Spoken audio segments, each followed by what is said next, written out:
는 정치평론 시사 맛집 이슈 삼합하는 시간입니다. 김필성 변호사 그리고 조상은 변호사 어서 오십시오. 네, 안녕하십니까. 네. 본격적인 이야기 하기에 앞서 사실은 어제 이성균 씨 사망 소식 너무 충격을 받아가지고 다들 애통한 마음을 금할 수 없었을 것 같은데 실제 뭐 그 사람에게 혐의가 있고 없고 그건 이제 두 번째 문제인 것이고 그렇게까지 목숨을 버릴 정도로 그 사람을 압박했던 정말 이 수사 방식이나 물론 우리가 그 수사 방식을 제대로 확인할 수는 없습니다만은 왜 이런 일이 벌어지고 있는지 좀 생각을 해봐야 될 것 같습니다. 어떻게 보세요, 이 상황 자체를?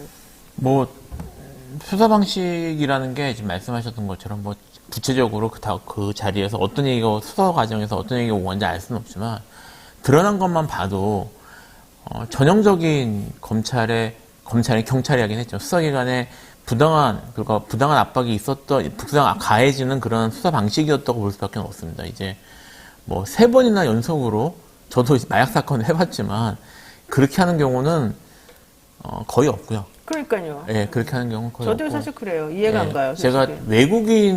외국인이 피의자인 경우를 해본 적이 있는데 그런 경우에도 2번 해서 안 넣으면은 그냥 넘기거든요. 보통 한 번 하면 돼요. 뭘 그걸 여러 번 그렇게. 외국인이라고 그때 했던 것 같아요. 아니, 털도 모바일 검사 이런 것도요. 100개 뽑아요. 100개. 네, 엄청나게 많이 뽑아요. 얼마나 아플까? 아이고. 그러니까 보통 이제 외부로 봐도 너무 명백한 경우, 그러니까 예를 들면 탈색과 염색을 반복한 게 너무 명백한 경우만 네. 보통 체모를 하고 그러지 않으면 모발로 끝내거든요. 네. 근데 지금 이성균 배우라든가 아니면 GD라든가 이런 분들 같은 경우는 뭐 염색과 탈색을 반복했다라는 어떤 흔적도 없는데도 불구하고 마지막에 뭐 체모 채취까지 계속 나왔던 네. 거죠. 아유, 얼마나 굴욕적이고 그랬겠어요.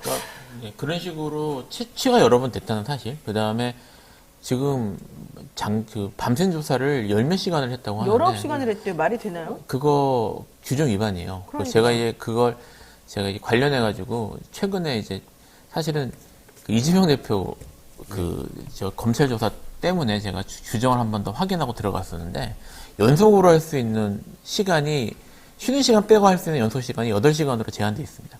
근데 이게 2시간마다 쉬는 시간을 주고 이렇게 하면 아침 10시 정도부터 시작을 하면 9시를 넘을 수가 없어요. 야간 동의하는 경우에도 시간 다 빼거든요. 그래서 이제 제가 들어갔을 때 이재명 대표도 8시 40분에 제가 그 문제를 시작을 해서 밤 8시 40분에 끝냈거든요. 9시 못 넘기는 게 물리적으로 불가능합니다. 그러니까 일단 그 조사 시간 자체가 그 내부 규정 위반이에요. 절차 위반이고요. 근데 그 수사를 받아보신 분들은 아마 그렇게 많지는 않으시겠지만 특히 집중적으로 이렇게 하면서 하는 그런 식의 조사는 사람을 완전히 탈진하게 만듭니다. 아니, 그리고 수사는 한 명이서 오랫동안 그 피해자는 받지만 수사하는 사람은 자기네끼리 계속 바꾸거든요. 네. 그러니까 자기네들은 그냥 별로 부담 없이 수사를 계속할 수 있고 피의자만 죽어나는 거죠, 사실은. 장시간 조사도 장시간 조사지만 이제 피의사실 공표 특히 이번에 같은 경우는 혐의 사실과도 사실 무관한 아주 사생활에 관한 문제. 네. 예를 들면 뭐 술집 그 마담이라고 불리는 그분과 뭐 부적절한 관계에 있었다는 등 그래서 사적으로 서로 이른바 문자를 주고받은 내용까지 보도가 됐는데 그게 사실은 마약범죄 수사하고는 전혀 무관한 내용이에요. 그 내용 자체는.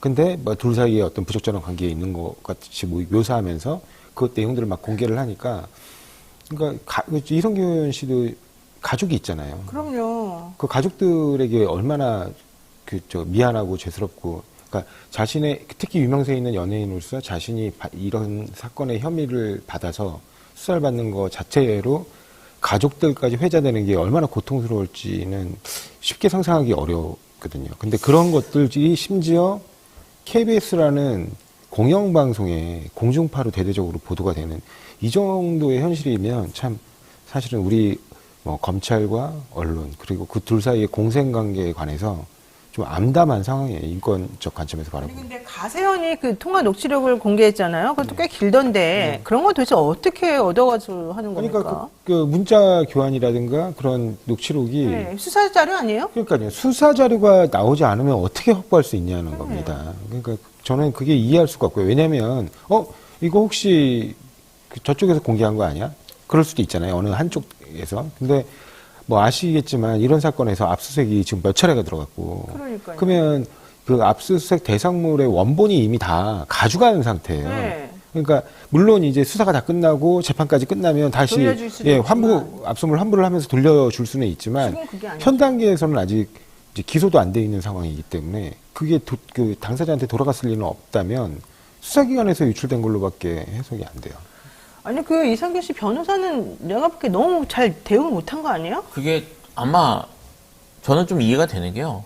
아마 경험이 없을 수도 있어요. 그러니까 제가 이제 그분이 어떤 분인지 전혀 모르기 때문에 뭐 이렇게 했지만 이 경험이 없다는 게 그분이 법적 경력이 부족하다 이런 얘기를 하는 게 아니라 지금 이 사건은 지금 이제 나온 얘기가 크게 세 가지입니다. 이제 뭐 이제 저기 그러니까 마약 검사 같은 경우에는 아마 협조를 받고 하긴 했겠지만 보통은 협조를 하거든요. 안 되면 이제 영장을 받잖아요. 네. 받아서 할 수 있으니까. 뭐 사실은 이제 강제수사 영역이고요. 그러니까 저기 강제수사가 지나치게 많이 이루어지는 것. 그 다음에 그 수사 과정에서 신비적 압박이 강하게 가해지는 것. 그 다음에 그 언론이나 이런 걸 통해 가지고 사회적으로 매장시키는 것. 이게 사실 현재 지금 옛날처럼 불교 폐고하는 거는 어려우니까 현재 이루어지고 있는 대표적인 세 가지 방법이 다 사용된 전형적인 케이스예요. 근데 일반적으로 이런 저기 보통 이제 특히 뭐 여기다 다 변호사시지만 특정한 경우가 아니면 이제 정말 이제 경찰이나 검찰 쪽에서 뭐 어떤 의도를 갖고 죽이려 하는 경우가 아니면 보통은 경찰이 협조하거든요. 왜냐하면 선처를 바라는 게 기본 원칙이기 때문에. 그러니까 이런 식으로 다방면으로 압박이 들어오는 사건에 대해서는 사실 변호사들이 경험이 없는 경우들이 많습니다. 그리고 더군다나 이 사건 같은 경우는 처음에 문제가 이제 사법화된 이유가 사실은 그 문제가 된 그 여성, 그 마담이라고 부르는 그 여성이 그 이성균 씨를 협박을 해서 갈취를 했습니다. 그러니까요. 3억이 넘는 돈을 갈취를 했는데 거기서 이제 추가적인 요구가 있으니까 더 이상 이제 안 되겠다 싶어서 고소를 경찰에 한 거죠. 신고를 한 거죠. 그리고 고소를 하고 그래서 법적 조치를 구했어요. 그러니까 첫 출발이 애초부터 이성균 씨가 피해자였던 사건이에요. 근데 어떻게 보면 약간 공격적인 방어 전략의 하나이기도 하고 그 다음에 나를 좀 공경에 처하게 한 데에 대한 보복적인 그 신고 내지 고소일 수도 있는데 제보일 수도 있는데 네. 갑자기 마약 사건을 끌고 들어온 거예요. 마약 사건을 끌고 들어서 대응한 걸 가지면 만약에 대응을 하게 되면 상식적이라면 이게 근거 없이 상대방 나의 어떤 치부를 감추고 상대방을 더 공격적으로 방어하기 위해서 그 뭔가 좀 의도를 가진 고소 내지 신고일 수 있다라는 건 당연히 상식적이잖아요. 네. 그러면 그런 사건들, 그런 이른바 맞고소 사건들을 경찰이나 검찰이 수사할 때는 더 신중하게 접근하고 또 이게 오히려 피해자에게 2차 피해를 가는 수도 있기 때문에 그 부분에 대해서 이 최초에 고소를 했던 그 피해자가 다른 이제 2차 피해로 확산되지 않도록 보다 더 기밀을 잘 유지하고 그 다음에 어떻게 보면 인권 침해가 이루어지지 않도록 조심해서 진행을 해야 되거든요. 근데 아니 심지어 1차 검사도 나오기도 전에 이미 흘러나왔어요, 그게. 그러니까요. 이건 명백하게 만약에 그게 아니면 어떡합니까? 연예인들한테는 치명타인데.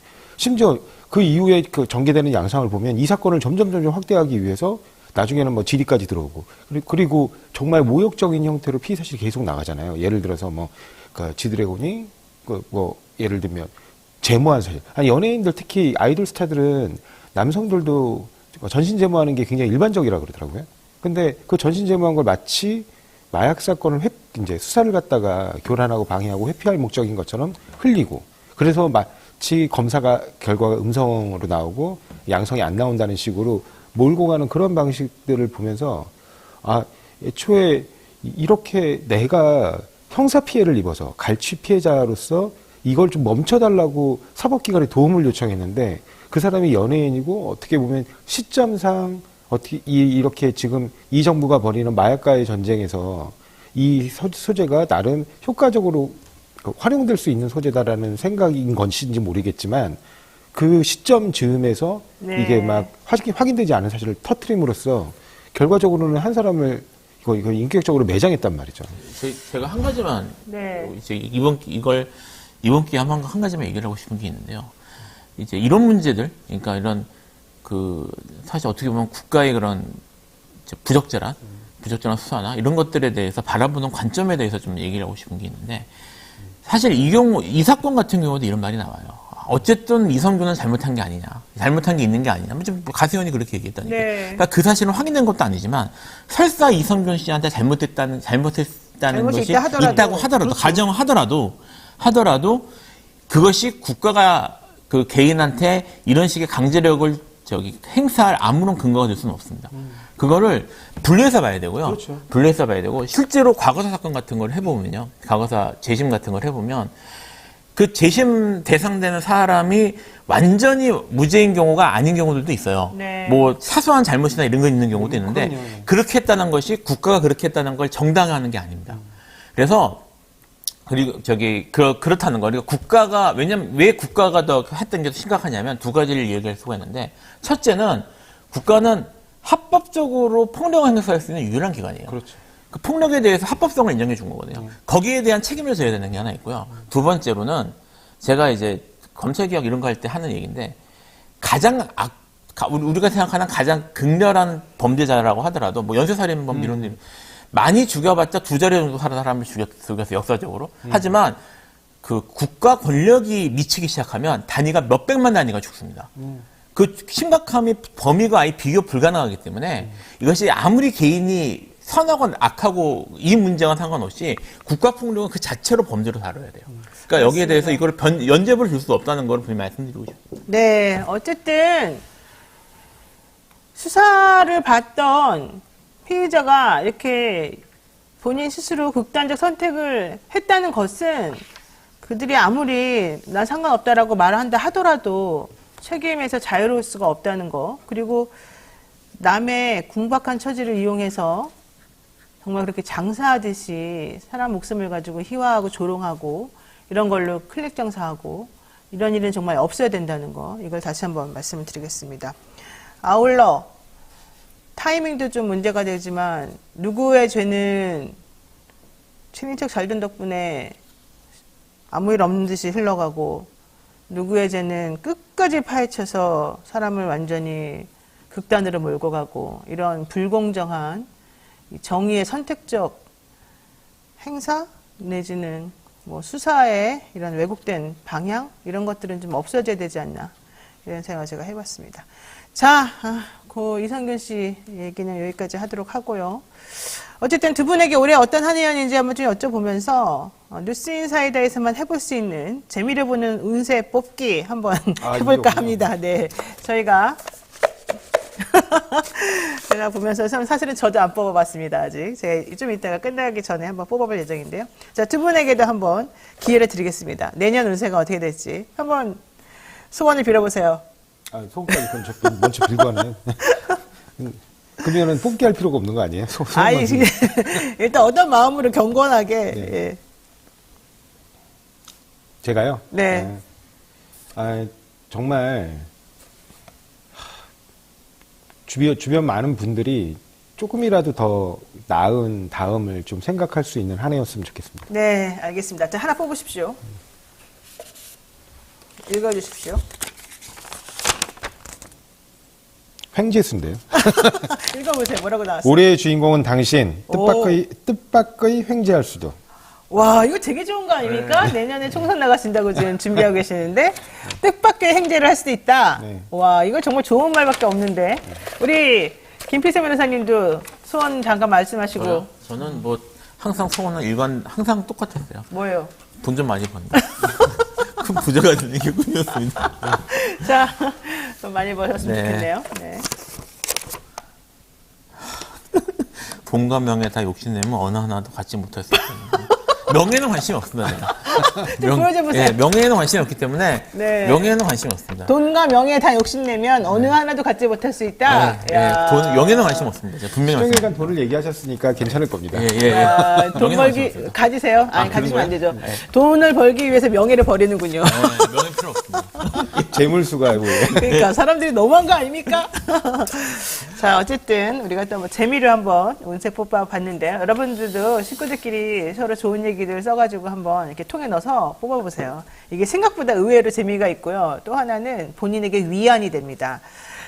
좀 전에 제가 우리 동접 줄여서 속상하다 그랬더니 홀로 걸어서님께서 영희님 뉴스토마토가 싫어서 동접자가 줄어든 게 아니라요. 요즘 같은 혼란하고 어지러운 때로는 더럽기까지 한 세상의 소리에서 떠나 조용하게 지내고 싶기 때문이라고 생각합니다. 제가 그렇거든요. 이렇게 말씀하셨습니다. 저는 이분의 말씀이 정말 위안이 되고 이분의 말씀이 또 맞을 수도 있겠다 이런 생각까지 지금 해봤습니다. 결론적으로 다들 너무 암울한 세상에 있다. 이제 이런 거이겠죠? 네. 자, 어쨌든 다들 좋은 말씀도 감사드리고요. 본격적으로 이야기 한번 나눠보도록 하겠습니다. 이낙연 전 대표 측근으로 알려진 남평호 연대와 공생 부이사장. 원래 그전에는 캠프 종합실장이었고 국무총리 민정실에 있었다고 얘기를 하고 있습니다. 근데 이분이 내가 대장동 의혹의 최초 제보자다 이렇게 밝혔단 말이에요. 네. 자, 이거 어떻게 보셨는지 먼저 얘기해 보실까요? 저는 그렇습니다. 이분이 쭉 길게 써놓은 그 내용들, 입장문을 좀 읽어봤는데, 네. 공감되지 않는 첫 번째 부분이, 어떻게 경기경제신문이요? 경기경제신 네. 박종민 기자인가요? 하여튼, 여러 지역 언론들이 있습니다. 근데 그런 지역 언론들에서 전혀 근거 없이 어떠한 프레이밍으로, 이런 의혹이 있다라고 보도했다고 해서 중앙지가 받고, 또 검찰이 정광석화처럼 나서고 그러니까요. 이런 경우가 없어요. 뭐 중앙지에서 처음에 보도가 된 것도 아니잖아요. 그런데 그러면 저희 합리적으로 볼 때 여기 이분이 막 설명한 걸 보면 원래 이게 잘 띄워보려고 그랬는데 안 되고 그다음에 이낙연 대표한테는 보고한 적도 없고 근데 여러 가지 의혹들이 있어서 이 의혹을 자기가 자체적으로 조사했고 그래서 제가 묻고 싶은 겁니다. 이른바 청와대 민정수석실 다음으로 이 사정 권력, 그렇죠. 사정 권력과 굉장히 밀착되어 있는 것 중에 하나가 이른바 국무총리실의 민정실이거든요. 이분이 민정실 실장, 민정실장을 했어요. 네. 총리실의 민정실장으로서 형성해왔던 인맥관계와 그다음 노하우 그리고 그때 형성했던 세력과 좀 지휘하고 누려왔던 권력이 이 사건에 이분이 말씀하신 그 조사에 영향을 안 미쳤다고 얘기할 수 있나요? 그리고 그런 영향이 전혀 없는데 일개 지역 언론에서 단발성 기사로 하나 그것도 구체적인 자료가 제시된 것도 아닌 일개 주장이 나온 그 기사 하나로 대한민국 그 사정 권력이 통째로 그렇게 정광석화처럼 움직였다는 겁니까? 그러니까 저는 이게 좀 이분의 해명 자체가 이분의 얼마나 그 주장의 모순성을 드러내는지, 그리고 이분의 해명을 보면서, 이랬기 때문에 결국에는 나름 이낙연 캠프 내지는 이낙연 국무총리를 거치신 그분과 그분 주변의 권력들이 총동원됐구나. 라는 걸 너무 여실히 보여줬던 것 같아요. 네. 그래서 없는 사건을 어떻게 이렇게 조작해서 만들어낼 수 있는가. 오히려 이재명 대표 사건에서 하나같이 보여지는 부분, 이분도 지적했던데, 자신이 스스로 너무나 자랑스러워서 치적이라고 홍보했던 사건을 어떤 방식으로 비틀어서 범죄화 시키는가. 그리고 그를 통해서 이재명 대표 같은 정적을 악마화 시켜서 이렇게 유권자의 선택을 왜곡하고, 그 다음에 본인들의 정치적 이득을 취하려 했는가. 저는 그게 오히려 이분의 입장문에서 더 분명해졌던 것 같아요. 지금 어쨌든 이분 주장은 당시에는 이낙연 전 대표에게 말도 안 하고 그냥 혼자 자의적 판단으로 이렇게 제보를 했었었고 이번에 본인이 제보자라는 사실은 밝히기 위해서 했다 이런 얘기 아니겠습니까? 그런 말도 맞을까요?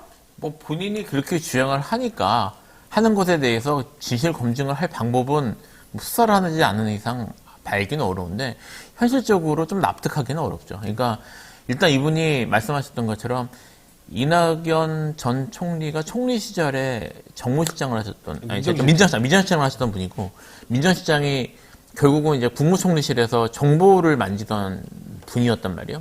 그때 당시에 얻은 정보인지 여부는 확인할 수는 없습니다만 이거를 어쨌든 이런 내용의 정보들이 얼마나 중요한지 얼마나 큰 영향을 줄 수 있는지를 몰랐다면 말이 안 되는 거고요.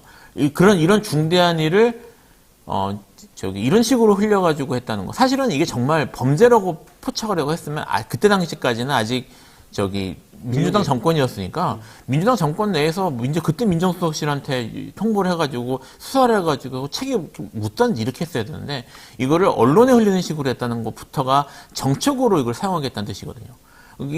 이거를 개인적으로 하는 게 가능한가라는 의혹은 다 가질 수밖에 없고요. 또 한 가지 중요한 게 이분이 또 이걸 지금 터뜨렸단 말이에요. 네. 그러니까 이낙연 전 총리가 이제 정치적으로 중요한 결단을 할 것이다라고 판단되는 일종의 말하는 결정적 순간인데 그분한테 있어서 결정적 순간에 이거를 터뜨린 것도 사실은 묘 정책이에요. 그러니까 지금 이 사안과 둘러싼 이런 행동들을 보면 이분이 이낙연 아직 전 총리로 부르기 맞겠죠. 이낙연 전 총리의 정치적 이익을 위해서 움직인 건 거의 분명하거든요. 네. 근데 이거에 대해서 그리고 그런 내용들도 묘 중대하고 큰 영향을 줬던 것들이고요. 이거를 모르실 리 없는 분이 그냥 나 혼자 개인적으로 했다라고 얘기를 하면 사실 이분은 지금 여기 더불어민주당 지금 예비 후보로 제가 알고 있거든요. 네. 예, 근데 더불어민주당 예비 후보 입장에서 본인 입장에선 정치적으로 도움될 내용들이 아니에요, 현재. 그럼에도 불구하고 한 걸 봐서는 이낙연 총리하고 전혀 이게 교감이 없다고 믿기는 좀 어렵죠. 그러니까 지금 보면은 2021년 7월 초순에 당시 캠프 종합상황실장이었던 이 남평호 씨가 대장동 원주민으로부터 조사 요청을 받았고 알아보니 지역사회에 비리 의혹이 널리 퍼져 있었기에 조사 필요성이 있어서 내가 이렇게 한 것이다 이런 주장을 했고요. 그 이후에 8월 달부터 국회 출입하는 기자 3명 정도에게 본인이 이런저런 얘기를 하면서 상의를 했었고 그들이 하는 말이 이런 건은 조사가 필요하다. 확실한 내용이 나와야 된다라고 해가지고 좀 주춤하는 사이에 이 경기경제신문에 박종명 기자가 관심을 보여서 그분과 연락하게 되었고 뭐 여기까지 오게 되었다. 먼저 이런 주장이더라고요. 그러면서 본인은 결과적으로는 민주당을 위해서 또 국민을 위해서 이렇게 한 것이다. 이제 이런 주장입니다. 그런데 솔직히 이게 단독으로 그렇게 그냥 판단해가지고 그 당시에 이렇게 할 수 있는 건지도 모르겠고 좀 전에 조상호 변호사님 말씀하신 것처럼 그 기자가 아니 국무총리실에 있는 민정실에서 기자들하고 접촉해도 그렇게 금방금방 뭐가 안 돼가지고 계속해서 고민하던 사람들이 갑자기 경기경제신문 기자 한 명이 쓴다고 해가지고 이렇게 그냥 타타타타타 조직적으로 탁탁탁탁탁 뭔가 흘러가듯이 얘기가 된다? 이게 좀 상식적으로 말이 안 되는 거고 그 이후에 이낙연 대표가 사실은 TV토론 같은 거 이제 했었거든요. 네. 그때 당시에 한 발언이나 이재명 대표 대장동 관련해서 얘기하는 것을 보게 되면 엄청 확신적으로 말을 하는 게 있었단 말이죠. 지금도 그렇게 말하고 있어요. 네. 그러니까. 이낙연 대표 주변 분들이 다 그래요. 근데 그거를 몰랐다? 좀 이상하지 않습니까? 그러니까 지금 이 내용도 지금 그 말씀하셨던 것처럼 이낙연 대표가 사실은 이제 이낙연 대표가 계속 이제 전 대표가 이재명 대표를 물러나라고 하고 있잖아요. 그렇죠. 그 이유가 뭐냐? 지금 뭐 여론이나 지지도나 이런 것 때문에 얘기를 하면 사실 명분이 없는데 지금 얼마 전에 내온 명분이 일주일에 두세 번씩 법 재판을 나간다는 거를 이제 문제를 삼았던 걸로 제가 들었단 말이에요. 자체가 지금 여전히 대정동 관련된 내용들을 주요 공격 포인트로 삼고 있어요. 이분은. 그리고 저는 여기서 네. 이분이 얘기한 것 중에 원주민의 제보가 있었다 그러면서 원주민 자꾸 얘기하시는데 대장동에 진짜 원주민은 거의 없습니다. 다 투기꾼들이에요. 대부분이. 그때 이미 이게 그 이전에 LH부터 사업을 시작하려고 해서 실제로 몇 번 엎어졌다는 그렇죠. 그런 사업이 실제로 메이드 되는데 10년이 더 걸렸어요. 그래요, 맞아요. 예. 그 와중에 그 많은 사람들이 토지주들이 변경이 돼요. 그래가지고 실제로 마지막에 그 사업 과정에서 진행되는 과정을 보면 마지막에는 이른바 대장동 일당이라고 우리가 부르는 나무 변호사가 그 사람들을 쉽게 동원할 수 있을 정도로 서로 간의 이해관계에 막 맞물린 사람들이 많고요. 거기에 이제 온갖 무슨 가짜 그 과실수 같은 거 심어놓은 사람들도 많고 정말 90% 이상이 이미 다 교체가 돼 있습니다. 네. 그래서 예전에 기억나시는지 모르겠는데 김은혜 당시 국회의원이 네. 지금 이제 어디 홍보수석으로 있나요? 하여튼 그 대통령실에 있죠. 그 김은혜 국회의원이 대장동 원주민이 제보했다고 하면서 육성을 틀은 적이 있어요. 그분도 대표적인 투기꾼입니다. 그러면은 그 육성한 그분과 예. 이번에 남평호 씨가 뭐 제보받았다는 그 사람이 같은 사람일 수도 있겠네요. 그럴 수도 있죠. 그러면 오히려 국민의힘하고의 또 연결관계가 또 좀 있을 수도 있겠네요. 그래서 저는 이 이분의 그 말 자체, 그러면 본인한테 제보한 사람이 정말 어떠한 의도와 순수성을 갖고 있는지 그것도 확인해 봤나요? 저는 그것부터 원래 확인해야 되잖아요. 어찌됐든 우리 진영을 치명적으로 공격하는 내용이라면, 네. 상식적이라면 그게 단순히 내가 이 경선에서의 정략적으로 활용하겠다는 의도가 아니라 이게 정말 대한민국의 중대한 문제고 그래서 반드시 확인을 거쳐야 되는 사안이다라고 한다면 이 제보자의 그러니까 어떤 신분에 어떠한 내용으로 어떻게 이 사건에서 연루가 되어 있었는지 그것부터 확인하는 게 사실은 우선돼야 되거든요. 과연 그걸 네. 확인했는지 묻고 싶어요.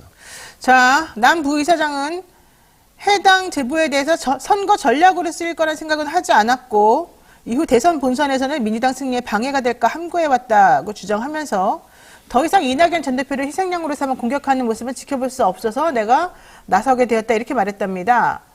근데 남평호 씨는 이 이낙연 대표가 신당을 만들어야 된다라고 주장하는 강경파 중에 한 명이라고 얘기를 해요. 결과론적으로는 이 행동은 이낙연 대표가 앞으로 이재명 대표하고는 아무것도 같이 안 하겠다. 둘이는 건널 수 없는 강을 건넜다. 뭐 이런 취지로 확인이 될 수 있을까요? 뭐 사실은 지금 이거 아니어도 다시 돌아가기는 어렵지 않을까요? 이게 지금 이낙연 대표가 그동안 뭐 이낙연 대표가 이재명 대표와 무슨 뭐 대화나 이런 걸 통해 가지고 하겠다라는 그런 태도를 그전에도 보이지는 않았고요. 그전에 이제 사실 갈등의 골 같은 경우에는 민주당 내에서는 꽤 오래된 것으로 알고 있긴 합니다만 이번 같은 경우에도 지금 이낙연 대표, 저는 좀 이해가 안 되는데요. 이낙연 대표가 이재명 대표하고 대화를 할 조건으로 전 조건을 한 게 뭐냐면 대표적 사퇴였어요. 근데 대표적 사퇴한 다음에 왜 대화를 합니까? 대표적 사퇴하면 일반 초선의원이 되는 거잖아요. 네. 일반 국회의원이 되는 건데 일반 국회의원이 된다 하면 무슨 대화를 합니까? 그러니까 사실 이게 무슨 얘기를 하는 건지 제가 잘 이해 못하겠다는 생각을 했거든요. 그러니까 이 요구 자체가 사실은 대화를 안 하겠다는 뜻으로 해석될 만한 충분한 이유가 있었기 때문에 이것 때문에 돌아올 수 없는 다리를 건넜다고 보기는 좀 어려울 것 같고 이미 그런 상황이었기 때문에 다만 이제 이낙연 대표 쪽이 신당을 만드는데 좀 더 추진력을 갖게 되는 그러니까 결집력을 만든다거나 뭐 이런 것들에 대해서는 도움이 될 수는 있었을 것 같아요. 그리고 또 요즘은 뭐 검찰 뭐만 하면은 그냥 다들 뭔가 의도가 있는 거 아니냐 이런 생각을 솔직히 하기 때문에 이런 얘기도 해봅니다만은 대장동 의혹 제보자 얘기가 갑자기 왜 나온 거냐. 검찰이 갑자기 그 기자를 불러가지고 왜 조사를 그 시점에 했느냐. 그렇지 않습니까? 솔직히 만약에 조사할 것 같으면 옛날에 했겠지. 지금 대장동 얘기 나온 게 언젠데. 네. 이번에 갑자기 박정명을 왜 불러가지고 왜 그런저런 얘기를 시키고 이걸 왜 기사로 그냥 대사특필하게 쫙 깔아주느냐. 이게 민주당 내부 갈등 촉발시키려고 하는, 그러니까 한동훈 비대위원장이 이제 올라간다 만다, 김건희 특검법이 발의된다 만다 이렇게 얘기를 하면서 사실 이제 패트에 올려놓은 지가 한참 됐는데 오늘 올린다는 거잖아요. 원래가 민주당 입장에서. 네. 그런 걸 앞두고 일부러 내부 분열을 일으키려고 하는 검찰의 책략이 아니냐. 이런 얘기도 지금 나오거든요. 그건 좀 가능하다고 보세요?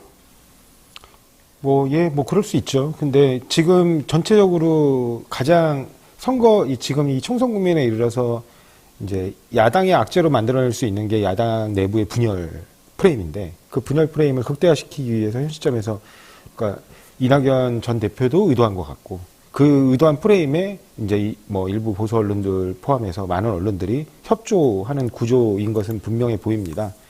근데 저는 그 이전에 이낙연 대표가 자꾸 이제 도덕성 얘기하고 그다음에 그러면서 지금 검찰에서 쓰는 언어와 동일한 언어를 사용하고 그리고 아까 재판을 서너 번을 간다. 이게 얘기도 똑같아요.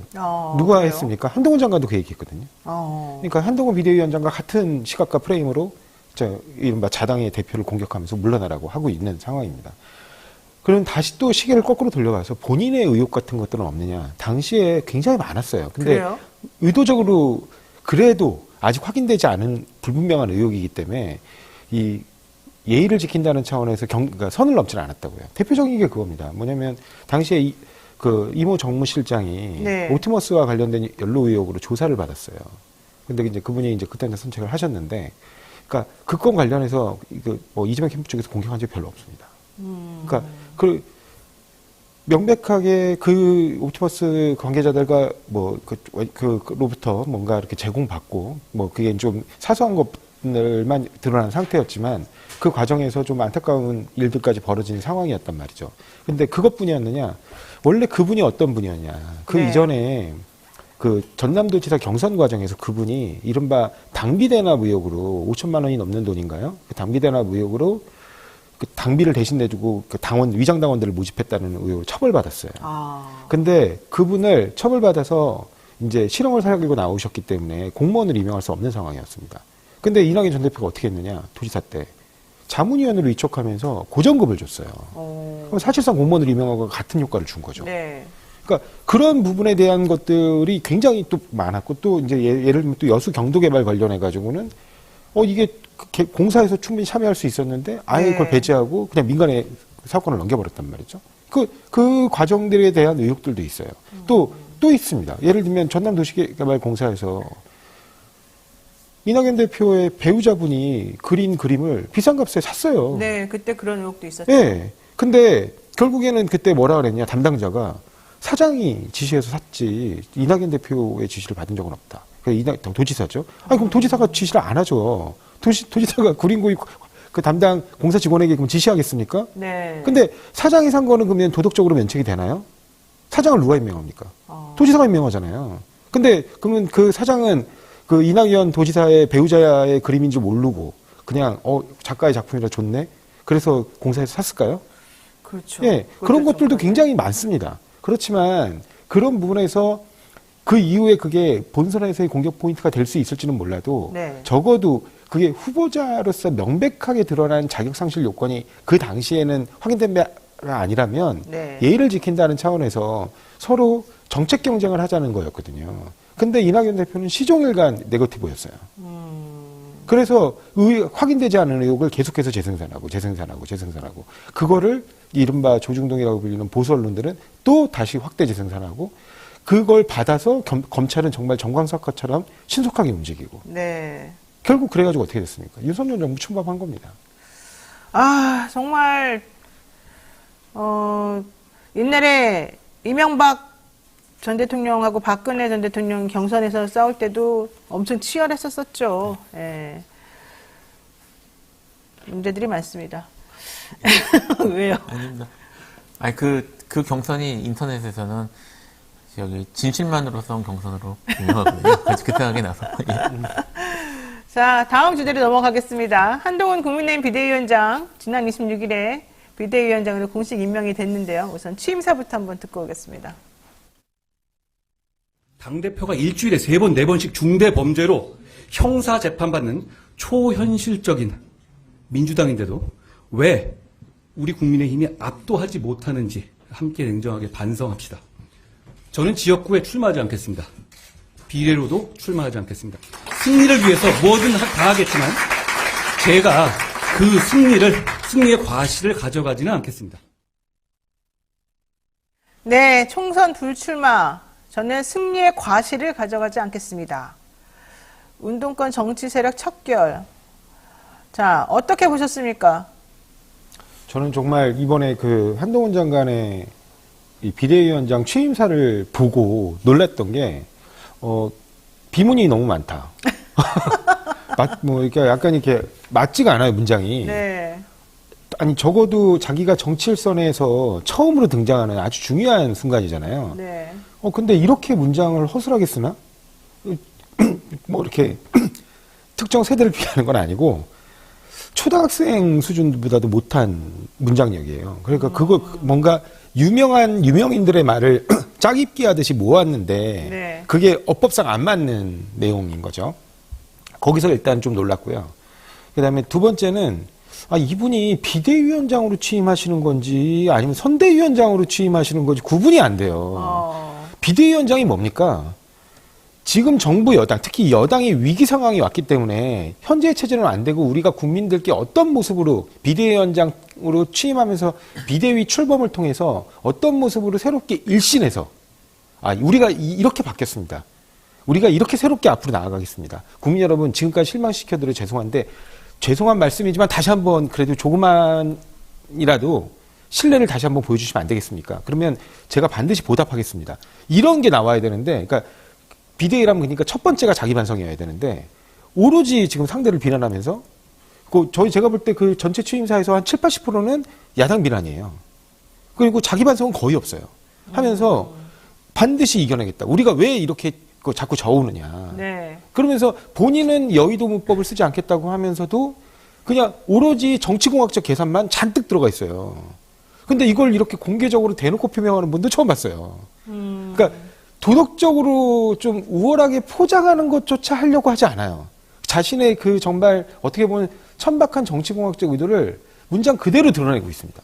그래서 되게 놀랐어요. 그러니까 이번에 그 비대위원장 취임사를 보면 마치 전당대회에서 승리해서 앞으로 상대의 정당을 타도하고 우리가 반드시 승리를 이끌어냅시다라고 하는 그런 취임사이거나 아니면 이제 선거에 임박해서 선대위원장이 그렇죠. 그때는 내부를 돌아볼 시간과 여유가 없어요. 오로지 이제 선거 승리가 이제 목전에 그 가장 과제이기 때문에 그때 상대방을 공개하면서 깎아내리고 우리가 어떻게 하면 승리할 것인지 우리 내부를 단합시키고 이끌어내는 그러한 내용밖에 없거든요.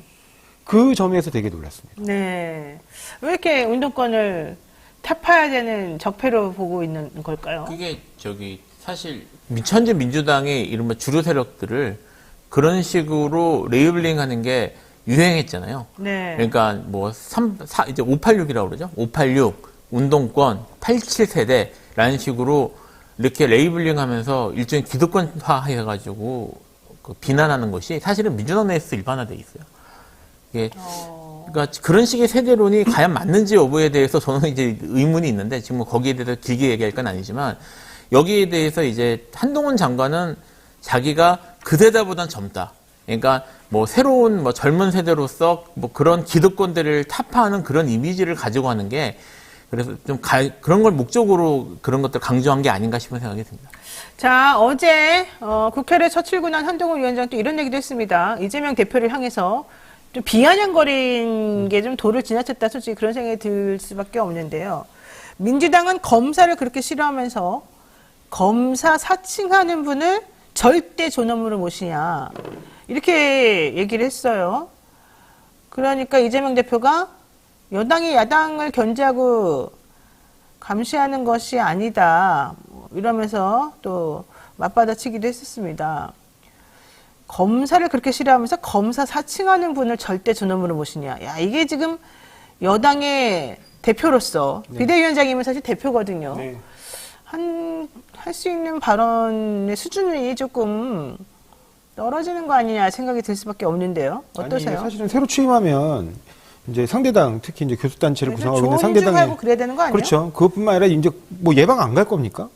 근데 안 갈 것 같아요. 지금 분위기 보니까. 네, 안 하는 것 같아요. 네. 그러니까 그게 본인은 여의도 문법이라고 생각하나 보죠. 그건 여의도 문법이 아니고 인간에 대한 기본적인 존중과 예의입니다. 그러니까 정말 예의 없고 무례한 사람인 거죠. 네. 그리고 검사를 그렇게 싫어하면서 검사 사칭하는 분을 절대 존엄으로 모시냐. 이거는 허위 사실이에요. 검사를 사칭한 적이 없습니다. 이재명 대표는. 검사 사칭한 사람은 별도로 있고 그 검사 사칭한 걸 도왔느냐 안 도왔느냐와 관련된 문제예요.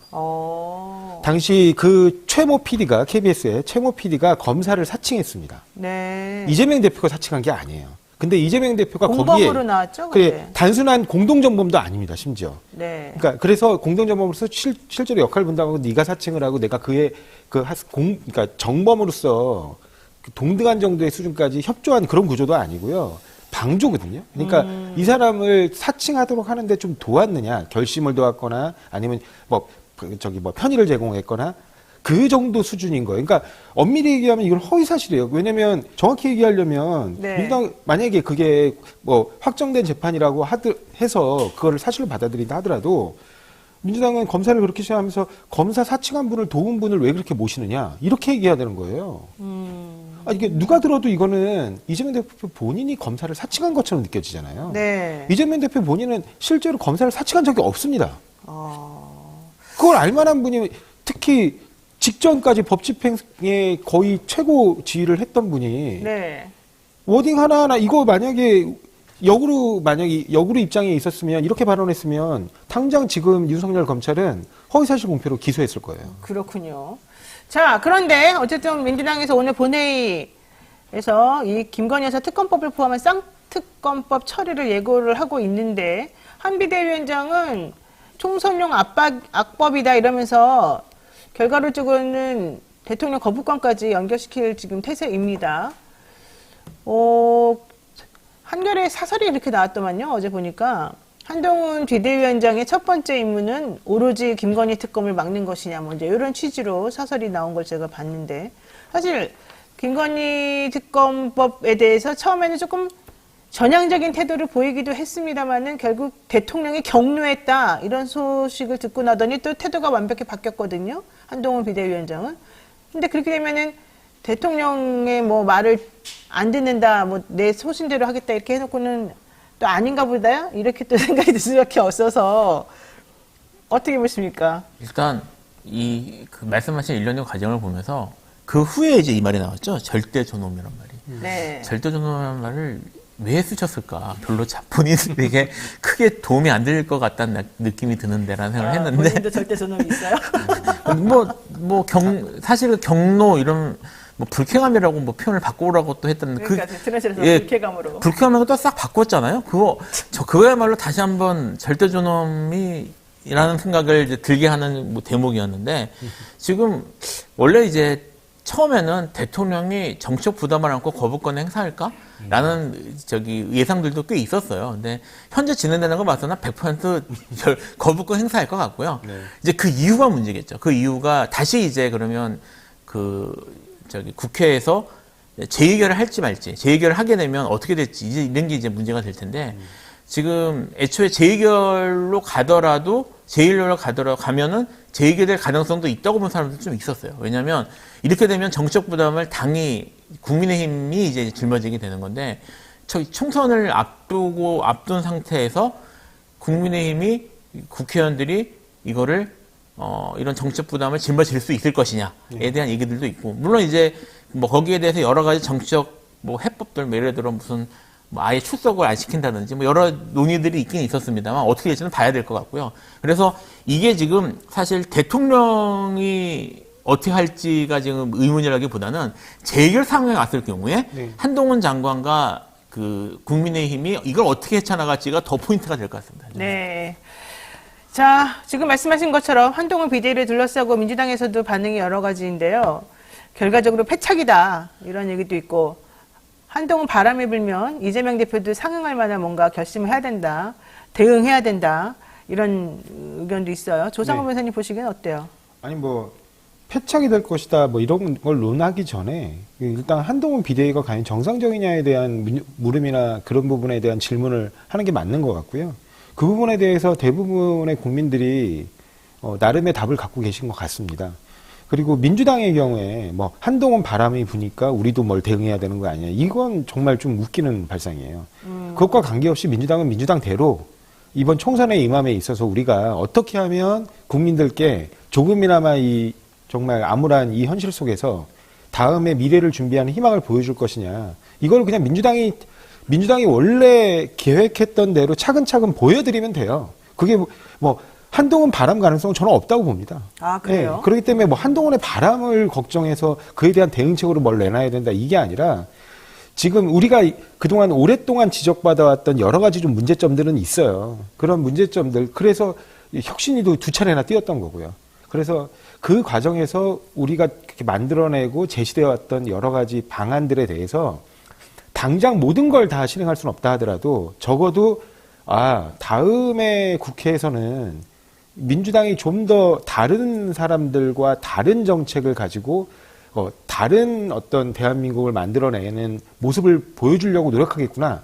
이런 정도의 모습을 보여줄 수 있도록 민주당이 원래 계획대로 혁신과 그다음에 뭐 어떤 승리를 위한 그리고 국민들을 위한 그런 변화를 만들어냈으면 좋겠습니다. 네. 자, 김필성 변호사님, 좀 주제 바꿔서 이걸 여쭤보겠습니다. 어제 이준석 전 대표가 탈당과 함께 신당 창당을 선언을 했습니다. 상계동 갈비집에서 기자회견을 가지면서 국민의힘하고는 완전히 갈라선 모습을 지금 보여주고 있거든요. 한동훈 비대위원장하고는 안 만날 것 같기도 하고요. 어떻게 보셨습니까? 사실은 아무도 옆에 없어가지고 좀 초라해 보이기도 했거든요.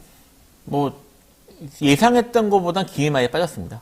사실은 기회에 빠졌고 아마 그래서 이제 이낙연 뭐 전 총리나 뭐 이런 신당하면은 대화를 하겠다 뭐 이런 식의 얘기가 그래서 나온 것 같기도 한데요. 어쨌든 지금 이준석 전 대표는 이제 국민의힘에서는 더 이상 뭘 할 수 있는 상황이 아니다. 그리고 이미 이제 한 번도 당선된 적이 없잖아요. 그러니까 지금 승부수를 걸지 않으면 안 되겠다라는 생각을 하고 있는 느낌이에요. 그래서 본인 입장에서는 지금 선택할 수 있는 선택지가 이거밖에 없기 때문에 한 것 같고요. 자기가 할 수 있는 최선을 다해서 뭔가를 해보겠죠. 근데 사실 이제 그 이준석 대표의 장점이자 단점이 이분이 지역 기반이 아니라 세대 기반, 세대에서도 특정 세대 기반으로 이제 지지를 갖고 그걸 갖고 이제 하시는 분이라 특정 지역구에서 사실은 국회의원이 되려면 특정 지역구에서 사실 지지를 받아야 되거든요. 근데 그런 것들이 좀 약하다는 것, 뭐 이런 게 문제가 있어서 전국 단위로 결국 이분이 당을 조직해내서 어떤 돌파력이나 이런 것들을 이제 보여줘야 되는데 같이 하는 사람이 지금 별로 없어 보인다는 점이 현재로서 이번에 큰 부담일 것 같습니다. 네, 구름진 하늘님께서 소문난 잔치 먹을 거 없다더니 소문난 잔치였네요. 이렇게 얘기를 하셨는데요. 아무래도 제가 봤을 때는 이 전 대표는 지금 뭐 천하람 변호사도 좀 그렇고 허은하 의원은 뭐 비례니까 당연히 더더군다나 나오기가 좀 더 어려운 상황이 됐고 그다음에 뭐 나머지 그 경기도 의원인 경우에도 현실적으로 사실 파급력이 이렇게 크지는 않아서 이인기 의원인가요? 이기인 의원이죠. 지금 힘이 많이 빠졌습니다만은 결과적으로 이준석 신당이 살 길은 비례 정당으로 나가서 이준석 대표에게 일단 이준석 대표가 비례 정당이면은 2번으로 되겠군요. 그러니까 한 2명 정도까지는 표를 몰아줘서 선출되도록 해주고 그래서 결국은 국회에 들어가서 싸우도록 하는 이제 그런 정도가 지금 되지 않을까 솔직히 생각을 그렇게 하고 있어요. 아니면 뭐 말한 것처럼 상계동에 계속 나가가지고 지역 기반 할 수는 없잖아요. 본인은 또 뭐 영남 얘기도 하고 그랬었는데. 근데 이거는 제가 사실은 이제 이준석 대표의 그동안의 행보를 보면서 좀 느꼈던 건 뭐냐면 이준석 대표가 지금 매우 절박하게 승부를 걸고 있다라는 생각이 있어요. 사실 이분도 사실은 화법이 그런 게 티가 나는 스타일이 아니어서 별로 그렇게 못 느낄 수도 있는데 사실 이분이 한 번 탈당을 해서 고생 끝에 돌아오신 적이 있잖아요. 그렇죠.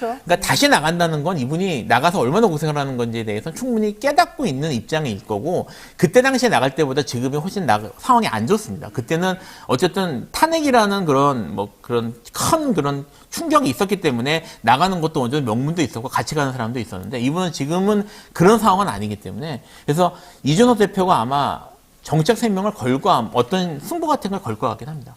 그 승부는 거는데 이준석 대표 캐릭터가 사실은 지금 이제 이삭집기 할 거다 공천 탈락자들이나 아니면은 기존에 있는 의원들 중에 몇 명이라도 같이 할 거다 뭐 이런 얘기 나오지만 제가 확인한 바로는 이준석 대표의 사람을 대하는 태도나 이런 가치관이나 이런 게 기존에 이 국민의힘에 있는 의원들, 그러니까 현역 의원들이 같이 손 내밀어서 뭔가 해보기에는 조금 꺼려지는 그런 부분들이 조금 있다. 그리고 국민의힘 의원이 아니라 다른 당 내지는 전 의원들 뭐 이런 사람들하고 또 손잡기에도 노선이나 이런 것들이 좀 불분명하고 나중에 당내 또 화합이나 이런 것들이 좀 어려울 부분이 있어서 사실은 쉽지 않을 것이다. 이제 이런 얘기 하거든요. 제가 생각하기엔 그렇게 좀 느낌이 들거든요. 그런 것들이 좀 본인에겐 한계가 되지 않겠어요? 한계가 될 수 있죠. 한계가 될 수 있는데 아마 이준석 대표 본인은 지금 앵커께서 말씀하신 것처럼 비례정당을 염두에 두고 신당을 만들 수 있어요. 근데 그렇게 해서 신당을 만든 신당, 그렇게 만들어진 그 신당으로만 선거운동을 할 것 같지는 않아요. 그러니까 이제 제가 볼 때는 두 가지 모델을 결합할 수 있는데 신당을 만들어서 하는 부분하고 그에 더해서 이른바 국민의힘 반윤연대를 신당과 함께 구성해서 움직일 수도 있을 겁니다. 뭐냐면 그러니까 지역구에서 나름 승부를 볼 수 있는 분들이 있거든요. 그러니까 삼자 대결에도 승산이 있다. 특히 영남 지역에서. 그러니까 무소속으로 내가 나와서 그 승산이 있다 하는 분들과 선거연대를 할 가능성이 충분히 있습니다. 그러니까 이게 무슨 말이냐면 그분들 같은 경우는 내가 공천을 받지 못한다면 탈당을 할 수 있어요. 근데 탈당을 해서 다른 당에 들어가기는 부담스러워하는 분들이 많거든요. 그렇죠. 특히 또 이준석 신당에서 내가 이준석의 밑으로 들어가? 하는 중진 의원들의 또 생각들도 있어요. 그런 분들의 경우에는 선거연대를 같이 구성해서 이른바 반윤 국민의힘 선거연대를 짜서 함께 공략하는 방법도 아마 고민하고 있을 겁니다. 근데 지금 앵커께서 정확히 지적하신 것처럼 여전히 그 이준석 대표의 한계는 그러니까 이른바 본인의 생각과 조금만 다르더라도 이게 지금 화합이 잘 이루어지지 않는 품지를 부분. 못하죠. 예, 사실. 그런 부분들이 있거든요. 그래서 네. 근데 그런 부분 때문에 이른바 좀 공천에서 배제된 인사들을 영입하는데 어려움은 분명히 있을 건데 그런 걸 저는 그런 방식으로 풀어가지 않을까 그렇게 생각하고 있습니다. 어쨌든 그래도 이준석 전 대표는 한동훈 비대위원장하고 본인이 경쟁 관계다 이렇게 얘기를 했어요. 근데 한 비대위원장은 별로 신경 안 쓰는 모습이기도 하고 제가 봤을 때 신경 쓸 필요도 없어 보인다 이런 생각이 좀 들고요. 앞으로 둘 어떻게 되겠습니까? 사실 갈라졌다고 봐야죠. 지금 이준석 전 대표의 그런 스탠스는 이미 탈당까지 하고 당 나오는 상황에서 지금 국민의힘 비대위원장과 어떻게 잘해볼 수는 없는 거고요. 여기에 대해서 자기가 동급으로 얘기를 해야지 사실은 자기 급이 올라가는 거니까. 반면 한동훈 비대위원장 입장에서는 이제는 상대하는 것이 자기가 맞춰준 급이 내려가는 것이기 되기 때문에 사실상 말은 이렇게 왔다 갔다 하더라도 양쪽이 이렇게 소통하거나 이럴 가능성은 거의 없다고 봅니다. 그렇죠. 그리고 사실은 근데 이제 이번에 본인이 탈당의 변으로 검경 복합체 얘기를 했어요. 지금의 그 정부와 여당이 검경 복합체다. 그런 말이 나올 만도 합니다. 결과적으로 누가 봐도 검사인 한동훈 장관이 비대위원장으로 왔고, 그리고 그 당의 원내대표하고 그 다음에 그 사무총장은 경찰 고위 간부 출신입니다. 네. 그러니까 그분들은 검사의 지휘를 받는 게 굉장히 익숙한가 봐요. 옛날 경찰을 하셨던 분들인지. 네. 그래서 검사 출신 대통령과 검사 출신 그다음에 여당 대표 그 밑에 실무적으로 지원하는 경찰 출신 그리고 그 사람들이 실제로 사정 권력을 계속해서 작동시키고 있어요. 그러니까 이런 검경 복합체가 대한민국의 미래를 다 죽이고 오로지 정적을 제거하는 데 혈안이 돼 있다라는 그 시각으로 탈당의 변을 했기 때문에 네. 지금 한동훈 비대위하고 뭔가 호흡을 맞춰서 갈 수는 없는 거죠. 그리고 또 어떤 분들은 그런 지적도 해요. 비슷한 사람들끼리는 화합이 잘 되지 않는다. 그렇죠. 네. 성격들이 좀 비슷한 것 같아요. 한동훈 장관과 네. 이준석 대표를 비슷한 느낌으로 바라보고 느끼시는 분들이 의외로 많습니다. 사실 좀 재밌다고 생각하는 것 중에 하나가요. 이제 이준석 대표를 이제 이렇게 평가하시는 분들이 있다가 최근 이준석 대표를 이게 저렇게 정확하게 비판을 잘하다니. 이런 역시 그런 얘기를 하던데 네. 사실 이준석 대표가 그렇게 지적 능력이나 이런 것들이 문제 있는 분이 아니란 말이에요. 네. 똑똑하신 분이고 능력이 있는 분이에요. 근데 문제는 뭐냐면 지금 말씀하신 제가 이제 검경 말씀 듣고 지금 하는 겁니다. 지금 그런 식의 현 정권의 문제점이나 그런 것들을 분명히 인식할 수 있는 분인데도 불구하고 지난 대선 때는 안 그랬단 말이에요. 네. 그러니까 사실 이거 정말 무섭고도 이런 것들은 정말 무섭다고 해야 되나? 좀 아니라고 생각하는 거는 네. 이분들이 정말 알고 있음에도 불구하고 자기들이 정적 이익에 따라서는 그렇게 말하지 않는다는 거. 네. 이런 것들을 좀 생각해 봤으면 좋겠어요. 알겠습니다. 네, 자, 2023년의 마지막 이슈 화합 오늘 여기까지 해야 될 것 같습니다. 두 분 말씀 잘 들었고요. 두 분 연말 마무리 잘 하시고 새해 복 많이 받으시기 바랍니다. 고맙습니다. 예. 감사합니다.